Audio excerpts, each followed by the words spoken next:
Bonjour à tous et bienvenue sur TF6 dans Télé-réalité, leur nouvelle vie en compagnie, mesdames, messieurs, de Nadège Lacroix. Salut Adrien, salut à tous. Vous les avez vus devenir des stars et aujourd'hui, 3 de ces candidats de télé-réalité sont dans notre objectif. Leurs aventures ont passionné la France entière, mais quelques années après, que sont devenus ces candidats que vous avez tant aimés? Comment mènent-ils leur vie d'aujourd'hui? Vous allez enfin tout savoir. Pour nous, ils reviennent sur leur célébrité et nous révèlent en exclusivité leur nouvelle vie. Vous l'avez compris ce soir, ils passent tous au confessionnal. Et promis, hein, Nadège ne dira pas une seule fois oui, hein? Ah bah non. Ah bah voilà. Et aujourd'hui, vous allez retrouver Chérifa Louna. En 2007, elle participe à la 4e saison de Popstar, une émission de télé-réalité à la recherche d'une nouvelle artiste.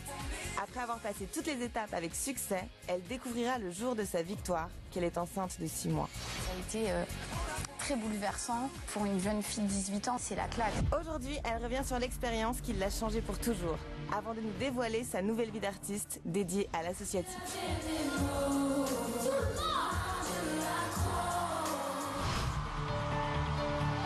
J'ai l'âme et le cœur, j'ai toujours été comme ça, à aider les autres. J'avais le besoin vraiment de me dire, allez, maintenant, il faut te lancer un autre objectif.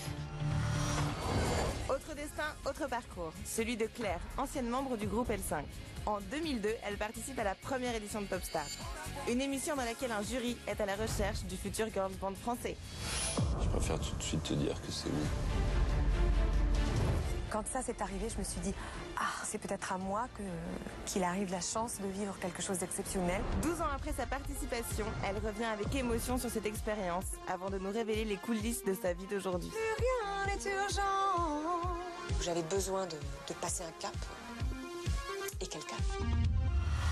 En 2004, la France entière découvre pour la première fois une émission dans laquelle un homme cherche l'amour, Le Bachelor.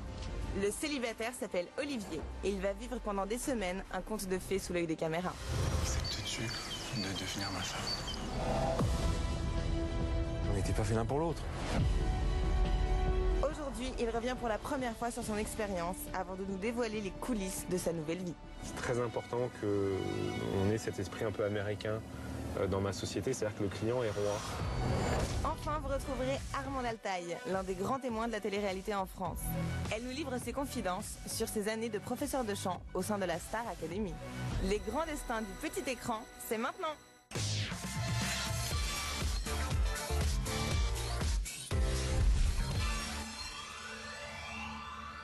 Notre invitée a toujours cru en sa bonne étoile, mais quand elle embarque dans l'aventure Popstar, elle est loin de s'imaginer l'incroyable destin qui l'attend. À 18 ans, elle devient une star. Elle explose au top 50. Son premier album est disque de platine. La jeune fille de province devient alors la petite princesse du R&B et ce n'est pas le seul cadeau que la vie va lui offrir. Voici tout de suite Chérifa Louna. Bonjour. Bonjour Chérifa, prenez place, Enchantée. bienvenue. Merci. Alors Chérifa, dans un instant, on va découvrir votre nouvelle vie. Nous vous avons suivi lors d'un reportage exceptionnel. Auparavant, retour sur votre aventure Popstar. Nous sommes le 3 septembre 2007 et vous participez pour la première fois à ce casting. Chérifa, l'enfant terrible de l'atelier. Allez, ligne suivante, s'il vous C'est plaît. à Paris que le jury avait croisé Chérifa avec sa voix cristalline. Ils sont tombés sous le charme, forcément. Depuis son arrivée à l'atelier, elle a parfois tutoyé les sommets, parfois déçu. Comment vous êtes retrouvée dans ce casting de Popstar? Alors, je me suis retrouvée dans Popstar puisque j'étais coiffeuse avant, en fait. J'étais en CAP coiffure. Et en regardant la télé, je tombe sur l'annonce. Du coup, je décide d'appeler, de m'inscrire. J'en ai parlé à ma famille qui ne voulait absolument pas que j'aille là-bas. Et j'ai tout fait derrière leur dos, en fait. Donc, j'ai pas été bosser, j'ai fait toutes les épreuves. Et jusqu'au moment où j'ai été à l'atelier, j'ai dû annoncer à ma famille que je devais partir 1 mois et demi pour la finale, en fait, que je faisais partie des 30 derniers. Donc voilà, j'ai un petit peu attrapé mon destin. Et aujourd'hui, l'important, c'est que tout le monde soit fier et que personne m'en veuille.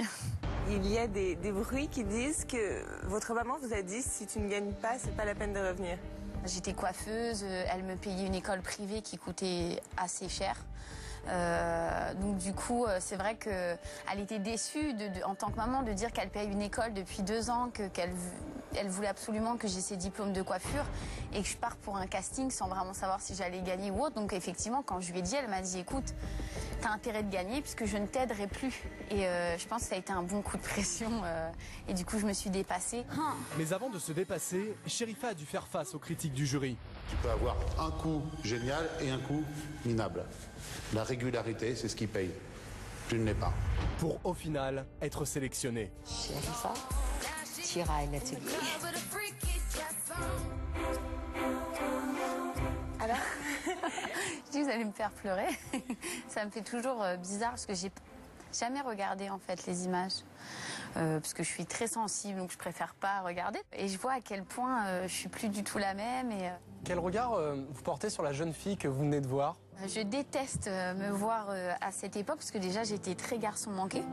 Et là je le vois vraiment, il n'y a pas une seule fois où j'étais un peu féminine, quoi. Et même dans mon comportement, où c'était vraiment, on sent vraiment la petite jeune de cité, alors que c'était même pas moi, quoi. Donc du coup je me rends compte que je me suis donné un peu cette image-là, alors que ça ne ressemble pas à ce que je suis réellement. Donc c'est assez bizarre en fait. Mais non, je garde après quand même une belle image. C'est comme ça que les gens m'ont aimée, que les gens ont accroché à Popstar. Donc j'étais une fille qui faisait un petit peu la dure, mais au final j'étais très sensible. Une remarque du jury et j'étais en larmes. Donc du coup, non, c'est assez touchant, assez touchant. J'aime beaucoup. Nous arrivons, Sherifa, à un moment clé de l'aventure Popstar, puisque vous interprétez un titre de Diams, Confection nocturne.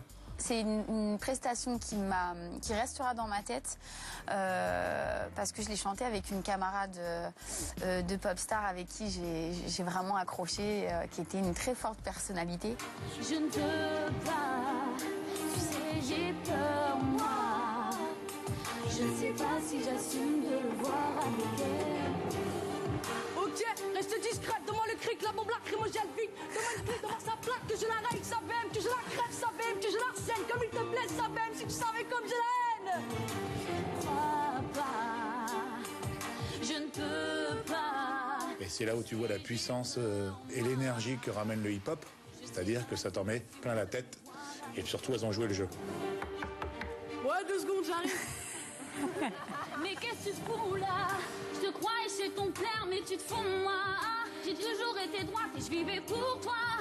Ouais, elles m'ont fait rire les deux. Les deux étaient marrantes. Toi et toi, t'oses baiser cette chienne. On était vraiment les deux qui, je trouve, dans les candidates, collés à ce duo. Ibtissem qui fait du rap, qui est complètement fan de Diams, moi qui chante plus du R&B, mais qui a aussi cette influence de Diams. Donc forcément, je trouve qu'ils avaient vraiment choisi les deux bonnes personnes et du coup, on a été pratiquement jusqu'à la fin toutes les deux et on était inséparables. Justement, nous arrivons à la fin de l'aventure Popstar, Sherifa. Vous n'êtes plus que 3 et le jury va prendre une grande décision. Donc, l'artiste qui ira en studio demain avec moi sera Sherifa.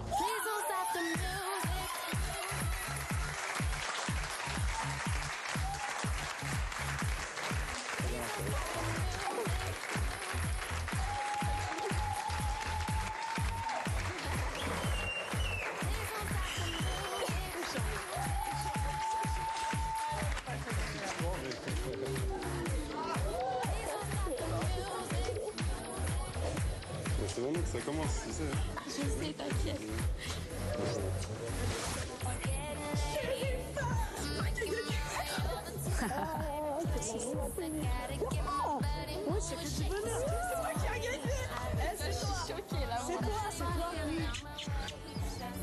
Waouh! Je ne savais absolument pas à partir de ce moment-là où j'allais. C'était le vide total. Et le choc, comme si tous les projets que j'avais pu avoir dans ma tête se sont effacés en disant bah non, ça y est, tu vas commencer une nouvelle vie, donc va falloir revoir tes objectifs et retracer un autre chemin. Donc c'était assez spécial. Et encore un jour très important dans ma vie. Un magnifique jour, puisque ce jour-là, vous allez faire aussi une découverte. Vous n'êtes pas la seule à avoir gagné, vous êtes 2. Le jour de la finale, l'après-midi, avec mon ancien manager, on décide, je me sentais pas très bien, on préparait des concerts, j'étais dans un état de fatigue pas possible. Donc mon manager décide de m'emmener voir un médecin pour me donner tout simplement une cure de vitamines, pour me redonner la pêche. Et le médecin me dit, moi j'aimerais bien faire une échographie, je vous sens ballonné, en plus vous mangez rien, ou tout ce que vous mangez ça va pas. Et en faisant l'échographie, on se rend compte que je suis enceinte de 6 mois. Pour moi, il était impossible que je sois enceinte. Donc l'idée était complètement loin dans ma tête. J'étais concentrée sur autre chose. Donc du coup, tout ce qu'il y avait autour, j'en faisais totalement abstraction. Et donc là, c'est la claque. C'est que toute la France va apprendre que je suis gagnante d'une émission. Mon album sort 2 semaines après. Et moi, je vais être maman, quoi. Donc ça a été très bouleversant. Pour une jeune fille de 18 ans, c'était la grosse claque. Et au final, avec du recul, aujourd'hui, ça fait 5 ans. Ça a été parfait, au final, comment ça s'est passé. Tout est parfait, mon fils est tombé vraiment à pic. Comme quoi, le destin fait parfois bien les choses, la vie fait bien les choses. Vous avez 18 ans, vous gagnez l'aventure Popstar, vous avez votre album qui sort et un enfant à gérer. Qu'est-ce qu'on se dit à ce moment-là ? Entre ma vie de jeune femme, ma vie de maman, ma vie d'artiste, tout était nouveau, en fait, d'un coup. Et j'ai pas forcément vécu les choses au présent, à ce moment-là. Vraiment, la claque, ça a été 2 ans après mon 2e album. J'ai pris une petite pause et là, ça a été la grosse claque. Je me suis dit, mais ouais, il m'est arrivé tout ça, en fait. J'ai vécu tout ça et j'ai fait ci et j'ai fait ça, j'ai eu un bébé et j'ai gagné Popstar et en fait, j'ai rien vécu au présent. Ça a été une bombe à retardement. J'ai tout vécu après. Moi, ce que je me dis toujours, c'est que j'ai vraiment été une battante parce que c'est vraiment pas facile. Ça a été quelque chose de difficile. Aujourd'hui, voilà, maintenant je suis rodée, hein, c'est mon quotidien. Mais j'ai été forte sur ce coup-là. Et parfois, j'ai tendance souvent à me sous-estimer, à pas avoir confiance en moi, à me dire que je vais pas y arriver. Et au final, voilà, j'ai eu la preuve que j'ai réussi à tout mener et à faire les choses bien. Donc ça, c'était ma fierté. Alors Chérifa, 5 ans après Popstar, 4 albums et un bébé, nous allons vous suivre à présent dans votre nouvelle vie et nous allons voir comment vous vous servez de votre parcours personnel pour aider les autres.